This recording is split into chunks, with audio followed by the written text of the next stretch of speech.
የ2026 የአዋሽ ባንክ የዓለም ዋንጫ ሁለተኛ ቀኑ ነው። ካናዳ ዝግጅቷን ለዓለም ልታሳይ ድግሴን ተቋደሱልኝ እያለች ነው። ትላንት ሜክሲኮ የመክፈቻውን ዝግጅት አስኮምኩማናለች። ዛሬ ሁለተኛው አዘጋጅ ሀገር ካናዳ የኔንም ድግስ እዩልኝ እያለች ትገኛለች። ትላንት ሜክሲኮ እጅግ ያማረ መስህብ ያለውን በርካቶች የተዝናኑበትና የወደዱበትን የዓለም ዋንጫን ነው መክፈቻ ስነ ስርዓቷን ልታሳየን የቻለችው። ዛሬ ደግሞ በደማቅ ሁኔታ ካናዳ ይህን ዝግጅት ለማድረግ ድግሷን አጠናቃ እጣው ከወጣበትና ካናዳ እንደምታዘጋጅ ካወቀችበት ጊዜ ጀምሮ ድግሷን ደፋቀና ስትል የነበረችበትን ልታሳየን ጥረቷን ልታስኮመኩመን እነሆ ተጋበዙልኝ እያለች ትገኛለች። እርግጥ ነው እንደ 3 ጊዜ እንዳዘጋጀችው ሜክሲኮ ካናዳ ልምዱ ባይኖራትም ይሄ የመጀመሪያዋ ቢሆንም ዝግጅቱን ደማቅ ለማድረግ ብዙ ለፍታለች። ድግሶን ኮምኮሙልኝ እያለች ታዲያ ዝግጅቱ የሚከናወነው በቶሮንቶ ከተማ ነው። ቶሮንቶ የብዙ ሀገር ህዝቦችን በአንድ ላይ ሰብስቦ መያዝ የቻለች መስህብ ያላት ከተማ ናት። ከኤሽያ፣ ከአፍሪካ፣ ከየትኛውም የአውሮፓ ሀገሮች ቶሮንቶ መዳረሻቸው አድርገው ይመርጧታል። መስህብ አላት። ሁሉም በአንድነት ተቻችሎ የሚኖሩባት ከተማ ናት። ግን ምናልባት በቴሌቪዥን መስኮቶ ናቸው የቶሮንቶ የመክፈቻውን ስነ ስርዓት ለምትከታተሉ ካናዳውያን በቁምጣ በቲሸርትና በነጠላ ጫማ ብታዩቸው አትገረሙባቸው። ላለፉት 6 ወራት የማያቋርጥ የበረዶ ዶፍ ይወረደባቸው ናቸው። በካፖርትና በጓንት ታጅበው ነው የኖሩት። አሁን ፀሐይ ሙቀቱ ገላቸውን አስገልጧቸዋል። ካናዳ በጣም ቀዝቃዛ ሀገር ናት።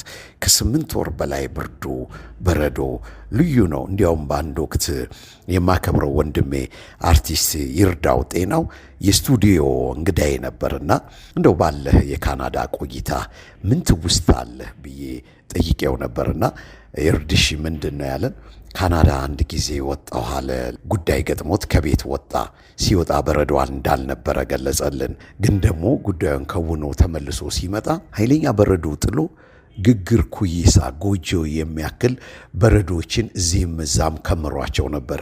ይርዳው ለመግባት ምልክቶቹ ጠፍተውበት ነበር። እየተመራ መግባት አልቻለም። ምልክቶቹን በረዶ አጥፍቷቸዋል እና ወደ ቤት የታጠፈ መስሎት በስህተት የተጋገረ እንደ ጎጆ ቤት እንደ ኩይሳ የተጋገረው በረዶ ውስጥ በቁሙ ሙሉ ለሙሉ ገባ። ያን ጊዜ ጥቂት ደቂቃዎች ብቻ ቢቆዩ ኖሮ አደጋው እጅግ የከፋ ነበር አለ። ግን እንደመታደል ሆኖ በአጠገቡ የምታልፍ ነጭ ካናዳዊት መኪናውን እያሽከረከረች በግግር በረዶ ሲገባ ታያለች። ወዲያውኑ መኪናውን አቆማ ዘላ ወጥታ ከግግር በረዶ ውስጥ አውጥታ እስከ ቤቱ ድረስ ሸኝታ ሕይወቴን ታድገዋለች። ካናዳ በረዶ የዚህን ያህል ነው አለ። ስትወጣ ባዶ የሆነ ቢመስልም ስትመለስ ደግሞ ተከምሮ እጅግ አደጋ ሊጥል ከዜሮ በታች -17 ውስጥ ሁሉ ሊገባ እንደሚችል ነው የገለጠልን። ምን ያህል ይርዳው ጤናው ገጠመኝ የካናዳን ቅዝቃዜ የካናዳን በረዶ ግግር የሚያሳይ ነው። ታዲያ ደማቁ የመክፈቻ ስነ ስርዓት በቶሮንቶ ቢካሄድም በቶሮንቶ ግዙፍ ስታዲየም በቢሞ ስታዲየም ነው። ይህ መክፈቻ ዝግጅቱ የሚከናወነው በቶሮንቶ ከተማ ነው። ቶሮንቶ የብዙ ሀገር ህዝቦች በአንድ ላይ የሚኖርባት ናት። ደማቁ የመክፈቻ ስነ ስርዓት የሚካሄደው በቶሮንቶ ግዙፍ ስታዲየም በቢሞ ስታዲየም ነው። ስሙን ያገኘው ከስፖንሰር አድራጊው ባንክ ኦፍ ሞንትሪያል ነው። በካናዳ ትልቁ ባንክ ነው። ነዋሪዎች ሲጠሩት ቤሞ እያሉት ነው።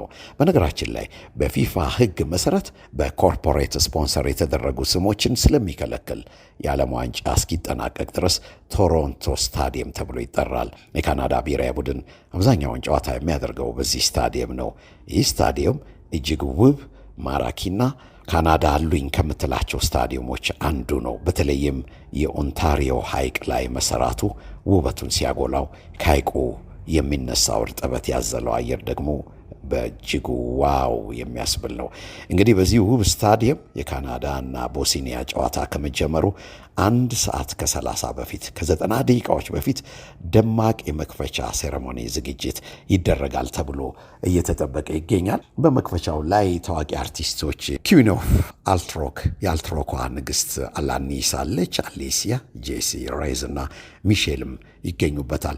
መክፈቻው በእንዲህ አይነት ደማቅ ስነ ስርዓት ይከፈታል ተብሎ በጉጉት እየተጠበቀ ይገኛል። ታዲያ ተመልካቹ ከመክፈቻው ስነ ስርዓት በኋላ ደግሞ በታላቅ ጉጉት የሚጠብቀው የካናዳ ብሔራዊ ቡድን የመጀመሪያ የዓለም ዋንጫውን በሜዳው ማድረጉን ተከትሎ የሚያከናውነውን ጨዋታ ይሆናል። በእርግጥ በፕላኔታችን ትልቁ የስፖርት ውድድር በካናዳ ሊጀመር እንደሆነ ብዙዎች እያሰቡት አይደለም እየተባለላቸው ይገኛል። እጅግ በጣም አስገራሚ የሆኑ የቲኬት ዋጋዎችና የፊፋ አምባገነናዊ የድጋሚ ቲኬት ሽያጭ ደንቦች በቶሮንቶና በቫንኮቨር ያሉ ጨዋታዎች ማራኪ ያልሆኑ ዝርዝሮቻቸው ካናዳውያንን ከድግሱ እንዳያርቃቸው በጣም ተሰግቷል። ለዚህ ደግሞ ማሳያው በቶሮንቶ መክፈቻ የስታዲየም ቲኬት በሺዎች የሚቆጠሩ አለመሸጣቸው እንደ አንድ ማጣቀሻ እየተደረገ ይገኛል። የቲኬቱ መነሻ የመክፈቻ መግቢያ አነስተኛ የመጨረሻ ቲኬት ዋጋ $3000 ነው። ይህን በኢትዮጵያ ብር ብንለውጠው ግማሽ ሚሊዮን አካባቢ ላይ ይደርሳል። ግማሽ ሚሊዮን ብር። በእርግጥ ድልድሉ የተለየ በዕጣ ቢሆንም በካናዳ የደረሱት ጨዋታዎችም ደረጃቸው ዝቅ ያለ ጉጉትን የቀነሱ ናቸው እየተባለላቸው ይገኛል። በነገራችን ላይ ካናዳም በዓለም ዋንጫ ላይ ስትሳተፍ ለሶስተኛው ጊዜ መሆኑ ምናልባት ሊያነቃቃ ይችላል። በእርግጥ ለሶስተኛ ጊዜ ትሳተፍ እንጂ በሜዳዋ ደግሞ ስትጫወት የዓለም ዋንጫን በታሪክ የመጀመሪያዋ ነው። በዓለም የብሔራዊ ቡድን ደረጃ ካናዳ አሰልጣኝ ጄሲ ማርሽን ካመጡ በኋላ እፎይታ፣ እድገትን፣ ወደ ላይ መውጣትን አሳይታለች። የካናዳ እግር ኳስ ፌዴሬሽን የአሰልጣኝ ጄሲ ማርሽን የኮንትራት ውል ለ4 ዓመት ከዚህ ውድድር በፊት አድሷል። የካናዳ የዓለም ዋንጫ ውጤቱ ምንም ይሁን ምንም ለ52 ዓመቱ አሜሪካዊ ጄሲ ማርሽ ቀደም ብለው እስከ 2030 የሚያቆይ አዲስ ኮንትራት አቅርበውላቸው መፈራረማቸው አይዘነጋም። በነገራችን ላይ እኚህን አሰልጣኝ የማስታውሳቸው ጄሲ ማርሽን በ2010 የደቡብ አፍሪካው የዓለም ዋንጫ የአሜሪካ ብሔራዊ ቡድን ምክትል አሰልጣኝ ሆነው ጆሃንስበርግ ነበሩ። ብዙዎቻችን ደግሞ በእንግሊዝ ፕሪሚየር ሊግን የምንከታተል የሊድስ ክለብ አሰልጣኝ ሆነው እናስታውሳቸዋለን። ዛሬ በካናዳ እየሰሩት ያሉት እጅግ ምትሃታዊ ስራ ለካናዳ እግር ኳስ ፌዴሬሽንና ደጋፊዎች ከልባቸው እንዳይጠፋ አድርጎ ኮንትራታቸውን የዚህን ውጤት ምንም ይሁን ምንም ሳይንተራሱ በቀጥታ እስከ 2030 የሚያቆይ ኮንትራት ሰጥተዋቸዋል። አሰልጣኙ የዚህ የዓለም ዋንጫ ውጤት ሳይሆን ቡድኑን የገነቡበት መንገድ ለቀጣይ 4 ዓመታት ዋስትና አስገኝቶላቸዋል። ግን የመክፈቻው ጨዋታ ውጤት ይጠበቅባቸዋል። የካናዳ ተጋጣሚ 3 ሚሊዮን ሕዝብ ያላት ቦስኒያ ናት። ነፃነቷን ካወጀች 30 ዓመት እንኳን ያልሞላት ሀገር ናት። ግን ለሁለተኛ ጊዜ በዓለም ዋንጫ ለመቅረብ ችላለች። ቦስኒያ በፕሌይኦፍ መጀመሪያ ላይ ዌልስን በመጨረሻም የጣሊያን ብሔራዊ ቡድንን ከተጨማሪ ሰዓትና በመለያ ምት አሸንፋ ነው ያለፈችው። 4 ጊዜ የዓለም ዋንጫ ያነሳችውን ጣሊያን በሚያሳዝን ሁኔታ በቦስኒያ ተሸንፋ ወጥታለች። በጣም የሚገርመው ነገር የጣሊያን ብሔራዊ ቡድን ከዓለም ዋንጫ ውጪ ሲሆን ለ3 ተከታታይ ጊዜ በመደዳ ነው። ጣሊያን ሰሜኑም ጣሊያን ደቡቡም ሲሲሊም ቱሪንም በእጅጉ እድሳት የሚፈልግበት ወጣቶችን ማፍራት የሚጠበቅበት ሰዓት ላይ ደርሰዋል። በጣሊያን ኮሎሴየሙ ተሰነጣጥቆ ነበር።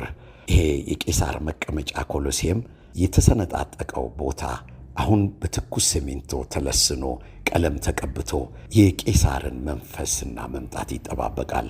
ግን የተሰነጠቀ ቦታ ደግሞ በጣሊያን ብሔራዊ ቡድን ላይ አለ። ወጣቶችን ማፍራት እነኛ የታወቁት የጣሊያን ተከላካዮች ሰንሰለታቸውን መበጠስ የሚያስቸግሩት ዝነኛ ተጫዋቾች ዛሬ የሉም።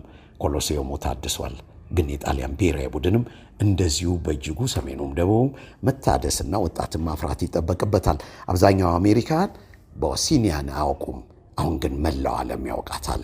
የቦስኒያ ጥንካሬ ደጋፊ ሆኖ እጅግ ጠንካራ ደጋፊ 90 ደቂቃ የሚንቀለቀል እሳት የሚተፋ ደጋፊ ነው ያላቸው። ቡድኑ ሲገባ ሰማዩ በርችት ይቃጠላል። ደጋፊዎቹ እሳት ፍቅር እንጂ ቁጣ አይደለም ይላሉ። ቡድኑ ሜዳ ላይ አንጀት አርስ እየሆነላቸው ነው። ኤቨርግሪን የሆነው አምበላቸው ኤዲን ዜኮ 40 ዓመት ሞልቶታል። በውድድሩ አንጋፋ ተጫዋቾች ሊስት ከነ ክርስቲያኖ ሮናልዶ ዶ ሳንቶስ አቬሮ ከ41 ዓመቱ ክርስቲያኖ በመለጠቅ አንጋፋው ተጫዋች ነው። ኤዲን ዜኮ በዓለም ዋንጫ ማጣሪያ ጨዋታዎች 6 ጎል አስቆጥሮላቸዋል አምበላቸው ኤዲን ዜኮ። በነገራችን ላይ ኤዲን ዜኮን ብዙዎቻችን እናስታውሰዋለን። በማንቸስተር ሲቲ 2 የፕሪሚየር ሊግ ዋንጫን ማንሳት የቻለ ታላቅ ተጫዋች ነው። ታስታውሱ እንደሆነ አጉዌሮ ከ50 ዓመት በኋላ የእንግሊዝ ፕሪሚየር ሊግን ማንቸስተር ሲቲ ሲያነሳ ብዙ ጊዜ የምናስበው የመጨረሻዋን ጎል በአጉዌሮ የተቆጠረችዋን ነው። ከዛ በፊት ግን ወደ አቻነት እንዲመጡ ያስቻለችዋን ጎል ኤዲን ዜኮ ማስቆጠሩና ሲቲ ከ50 ዓመት በኋላ ዋንጫ ሲያነሳ የመጀመሪያው ተሳትፎውን ታላቁን ተጋድሎ ያደረገ ነው። ከዛም በኋላ ሌላ ዋንጫን አንስቷል። 2 የፕሪሚየር ሊግ ዋንጫን አንስቶ በተለያዩ ሀገራት በተለያዩ ሊጎች ውስጥ እየተሽከረከረ አስደናቂ ገድሉን ሲያሳየን ነበር። እነሆ አምበላቸው የቦስኒያው አንጀት አርስ የ40 ዓመቱ ኤቨርግሪን አምበላቸው ኤዲን ዜኮ ይገኝላቸዋል። ካፒቴን ነው፣ ጎል አስቆጣሪያቸው ነው። ጣሊያኖችን ጥሎ የመጣ ነው። ለማንኛውም ዛሬ ካናዳ ድግሷ ምን ይሆን? የእግር ኳስ ውጤቷስ ምን ያስመለክተን ይሆን? እየተከታተልን በየዕለቱ የአዋሽ ባንክ 2026 የዓለም ዋንጫን ከስሩ እየጨለፍን በየዕለቱ ወደ እናንተ መድረሳችንን እንቀጥላለን። አዋሽ ባንክ ለዓለም ዋንጫ ቺርስ ብሏቸዋል። እኔም ቺርስ ልበላችሁ በተወዳጁ የቶሮንቶ ኮክቴል በቮድካና ክላማቶ በሚሰራው ሴዛር ኮክቴል ቺርስ። ቺርስ በሴዛር፣ ቺርስ በቄሳር።